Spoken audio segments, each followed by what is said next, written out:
자, 보시면 여기 유형자산을 취득하는 시점이 있어요. 그림에도 나와 있지만 그 다음에 유형자산이 사용 가능해지는 시점이 있습니다. 그리고 실제로 유형자산을 사용하는 시점이 있을 거예요. 내가 차를 산다고 하면 차를 계약한다고요. 그럼 내게 됐어.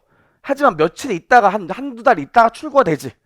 그럼 차를 받자마자 그 바로 이렇게 막 썬팅 같은 거 붙이고 차 좀 그 타이어 바꾸고 이러면서 며칠 있다가 받아와서 타기 시작했대. 이해할 수 있겠죠? 그래서 자동 유형자산 취득 같은 경우엔 취득 시점이 있고 사용 가능한 시점이 있고 바로 사용하는 시점이 있는데 언제부터 사실 이 자산을 사용해서 수익을 창출할 수 있었어요? 사용 가능한 시점부터 수익을 창출할 수 있었어. 이때부터 수익을 창출할 수 있었기 때문에 유형자산과 관련된 지출도 이때부터 비용 처리할 수 있다고요. 괜찮죠? 그럼 한번 얘기해 봅시다. 첫 번째로 우리 유형자산의 구입 가격 나와 있는데 여러분 첫 번째로 우리 유형자산 최초 측정 보면 유형자산은 어떤 금액으로 측정합니까? 유형자산 원가로 측정하죠? 내가 유형자산을 취득했는데 돈을 주고 유형자산을 취득하는 경우가 있고요. 외상으로 사와서 부채를 부담하고 유형자산을 취득하는 경우가 있고 내가 갖고 있는 자산을 제공하고 유형자산을 취득하는 경우가 있는데 원칙은 뭐라고 그랬습니까? 내가 제공한 대가에 공정가치를 유형자산의 최초 측정치로 한다고 그랬죠. 요 개념을 뭐라고 그래? 원가라고 한다고요. 내가 제공한 대가의 공정가치를 원가라고 해요. 그럼 유형자산을 최초 측정할 때 원가로 측정하기 때문에 얘를 뭐라고 그래?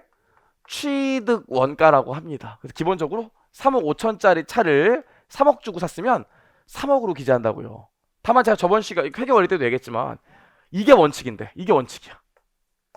이게 원칙이지만 예외적으로 내가 유형자산을 공짜로 받아오는 경우도 있을 거 아니야. 그렇죠? 내가 유형자산을 취득하고 나서 공짜로 받아온대. 그럼 여기 자산 수준이익이 뜨겠지.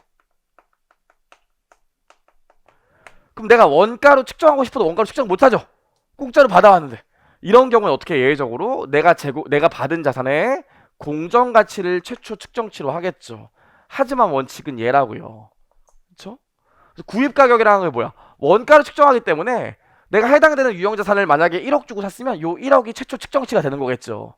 괜찮죠? 여기까지 나와 있습니다. 읽어볼게요. 그럼 교재 밑에 구입 가격 나와 있는데 재무제표의 유형자산은 원가로 측정한다 나와 있고요. 그럼 원가로 측정한다는 게 무슨 말입니까? 취득 시점에 건설이나 지급하는 현금 또는 현금성 자산이나 기타 제공한 대가의 공정가치, 내가 준 거의 공정가치. 다만 무상으로 취득하는 경우엔 유형자산 자체의 공정가치를 원가로 한다 나와 있죠. 그래서 그 다음 페이지 보시면 제가 필기한 회계처리 모양이 나와 있습니다. 보시면 되고 여기 에디셔널 포맷 보면 관세도 나와 있고 그 다음에 뭐 매입 할인도 나와 있고 나와 있는데 뭐만 기억하시면 돼. 여기다 뭐라고 써놓으시면 돼? 유형자산이랑 동일 써놓으시면 돼요.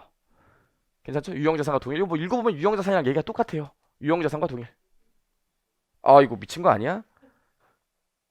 선생님 많이 쉬고 오셨나 보네. 잘 쉬었어요. 재고자산과 동일이라고 써놓으시면 됩니다. 그렇죠? 아직도 마음은 수영장에 있나 보죠. 재고자산 괜찮죠? 여기까지요. 제가 어저께 사실 진짜 돌아오기 싫더라고요. 근데 비행기가 4시 10분 비행기였어요. 근데 렌트카 회사에 도착하니까 3시 28분이더라고요. 이제 비행기 타려면 30분밖에 안 남았잖아. 근데 딱 도착했더니 그 공항까지 가는 셔틀버스가 3시 40분에 출발한다는 거예요. 그래서 와이프가 아저씨 지금 가면 안 돼. 저희 비행기 못 타요 그러더라고요. 근데 아저씨가 안 된대. 40분에 타야 된대. 속으로 아싸 차라리 잘 됐다. 그래서 제가 그 늦게 출발하는 비행기랑 막 이런 거 보고 있었다고요. 근데 공항에 도착했더니 4시 43분쯤 됐어요. 와, 나 우리 와이프 그렇게 잘 뛰는지 처음 알았네. 와이프가 애를 들쳐입고 뛰는데, 와. 그래서 제가 공항에 43분에 도착했는데 비행기를 53분에 딱 탔다고요. 우리 와이프가 여보 잘했지? 제 시간에 할 수 있어 막 그랬는데 속은 되게 아쉽더라고요. 아직 좀 그런 게 남아있어서 그런가 봐요. 자, 쓸데없는 얘기했고 죄송해요. 당연히 재고자산과 동일이겠죠. 보시면 되고요. 다른 건 할 얘기가 없고 아, 선생님 개구도 옛날 같지 않아요? 그게 지금 좋아요. 여기까지요. 계속 봅시다. 그럼 우리 여기까지 해서 요거야 뭐 쉽게 할 수 있을 것 같아. 원가, 우리 원가의 개념을 본 거고요. 여기까지는 봤고, 두 번째로 보시면 요 사이에 유형자산의 취득과 직접적으로 관련이 있는 지출들이 있다고 했었잖아요. 그쵸? 그리고 요 사이에 취득과 사용 가능 사이에 유형자산의 취득과 직접적으로 관련이 없는 지출들이 이렇게 있죠.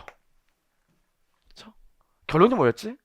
아직 수익을 창출할 수 있는 상태가 아니기 때문에 유형자산의 취득과 직접적으로 관련이 있는 애들은 다 유형자산의 취득 원가에 가산해 준다고 했었죠.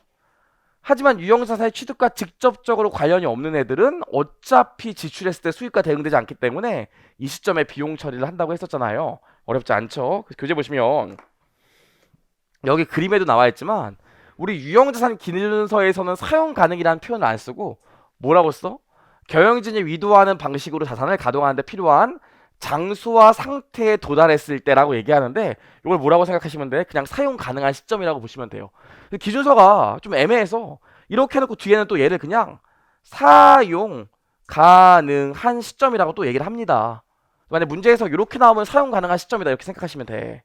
그럼 이제 그 다음 페이지 보시면 경영진이 위도하는 방식으로 자산을 가동하는 데 필요한 장수와 상태에 이르게 하는데 직접적으로 관련된 원가 있죠? 얘가 어디 얘기하는 거야? 얘가 여기 얘기하는 거라고요. 얘가 여기. 그럼 보시면 이런 원가들은 읽어보시면 경영진이 위도하는 방식으로 자산을 가동하는 데 필요한 장소와 상태에 이르게 하는데 직접적으로 관련된 원가는 아래와 같다 이렇게 나와 있고 얘네들 결론은 뭡니까? 얘네들은 자산의 취득 원가에 얹어준다고요. 이거 뭐라고 써놓으면 돼? 여기 취득 원가에 가산 써놓으시고 얘들 보시면 유형자산 취득과 직접적으로 관련된 종업원급여 회계원리 때도 봤던 거죠. 설치, 준비, 조립 원가, 정상적으로 작동을 위해 시험하는 과정에서 발생한 시험 원가, 최초 운송 및 취득 관련에 발생하는 원가들 얘네들은 다 요걸로 보기 때문에 유형자산의 취득 원가에 가산해준다고 했던 거 기억하시죠? 그래서 단어를 좀 기억하시면 직접적으로 좀 기억하시고 설치, 준비, 조립곱 기억하시고 시험 이런 단어 들어가면 취득 원가에 들어간다고요. 자, 요거와 관련된 게 뭐가 있었어? 요거 만약에 간접적으로 발생한 종업원 급여 또는 종업원 교육훈련비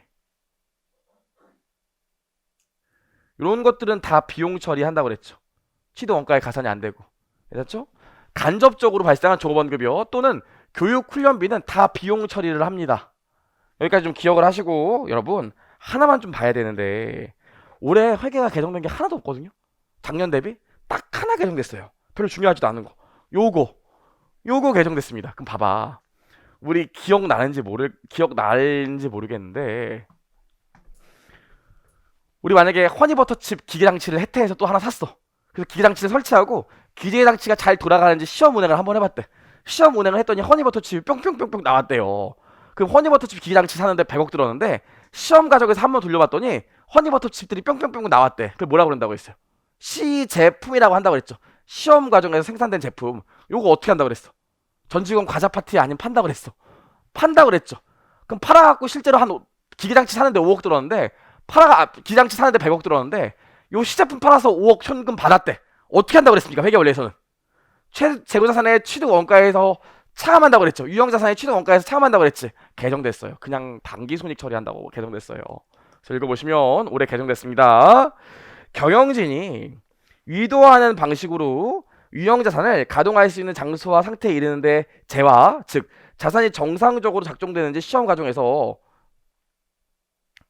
발생한 시제품을 생산할 수가 있는데 그러한 재화를 판매하여 얻은 매각 금액이나 그 재화의 원가는 적용 가능한 기준서에 따라 당기손익으로 인식한다. 그래서 이제 시험 과정에서 발생한 시제품의 매각 금액은 취득 원가에서 차감하는 게 아니라 별도로 손익 처리해요.